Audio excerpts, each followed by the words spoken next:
We spend so much of our lives inside our homes, but have you ever really stopped to think about why they're laid out the way they are? It turns out your home isn't just a bunch of walls and a roof, it's a living story, a map of our history, our technology, and our deepest ideas about what it means to live. So just imagine for a second, what if the rooms in your house could talk? What stories would your living room tell about how we connect with each other? Or what would your bedroom say about our need for privacy? Well, we're going to uncover that hidden history together, one room at a time. All right, so here's our little tour. We'll start in the social heart of the home, then dive into how the whole idea of privacy was even invented. After that, we'll check out the spaces that define modern life. And finally, we'll peek behind the scenes at the hidden engines that keep everything running. First up, let's talk about the rooms that are designed for community.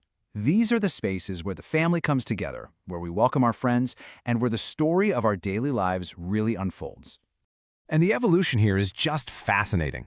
See, wealthy homes used to have these formal parlors, super stiff, reserved spaces that were only for receiving guests. That idea has totally transformed into the modern living room. And it wasn't just a style choice. It reflected huge social shifts, a more casual middle class, and of course, the television, which basically pulled the family together into this one comfortable, multi-purposed hub that's designed for actual living. The kitchen, though, has had a seriously dramatic rise to stardom. For centuries, it was basically an outcast, kept in a totally separate building because of fire risk and all the smoke. Then, it moved to the back of the house, functional but hidden away. And today, it's the absolute social heart of the home, an open-plan space where we cook, eat, and really connect. And the formal dining room has had a pretty similar journey. It used to be this grand space for big ceremonial meals. Now it's often just replaced by a kitchen island or a little breakfast nook in an open-plan layout. It just reflects our more casual lifestyles. But of course, not all rooms are for gathering. A powerful new idea completely reshaped our homes: the invention of privacy. All of a sudden, we needed rooms not for the group, but for the individual. And no room embodies this more than the bedroom. It's so much more than just a place to sleep. It's our personal sanctuary, a private world where we can express our true identity.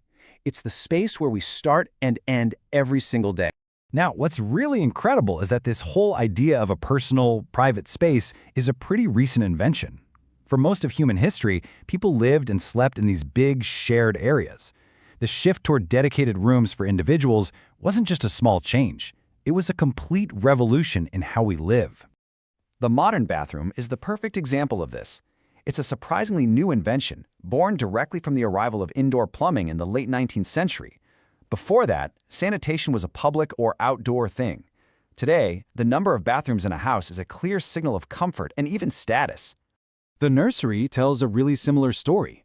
It popped up when we started seeing childhood as this unique stage of life, one that needed its own dedicated space for play and care, totally separate from the adult world.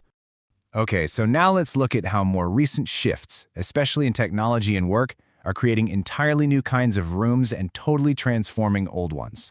And the home office just captures this trend perfectly. For centuries, having a private study was a luxury for the wealthy. But with the boom in remote work, it's suddenly become an absolute necessity for millions of us, a space where our professional and personal lives totally collide. And what about the garage? This is a room that was created for a single invention, the car. And it's become one of the most creatively repurposed spaces in the whole house. It's a workshop, a home gym, a band practice room, a giant storage unit, you name it.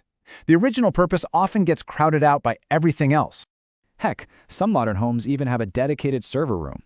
That's a clear sign of how deeply digital technology is now woven into the very fabric of our lives, needing its own little climate-controlled space. All right, finally, let's pull back the curtain on the home's hidden engines. The overlooked but absolutely essential spaces that truly make modern life possible. At the very top and very bottom of the house, we have the attic and the basement. Both of them started as purely practical storage, the attic for family memories and forgotten junk, the basement for utilities and maybe a root cellar. Now, we're constantly transforming them into bonus living spaces, like extra bedrooms or home theaters. And then you've got the unseen workhorses. The mudroom is basically the home's bouncer, keeping the outside world, outside. Meanwhile, the laundry room manages that endless cycle of cleaning that just keeps us going. They're not glamorous, but boy, you definitely notice when they're not there. So as we've seen, every single room in your home tells a story. From that social kitchen to the private bedroom, our floor plans are literally a living record of how we've changed, what we value, how we work, and how we connect with each other. So the next time you walk through your front door, take a closer look. Really look. What story is your home telling about you?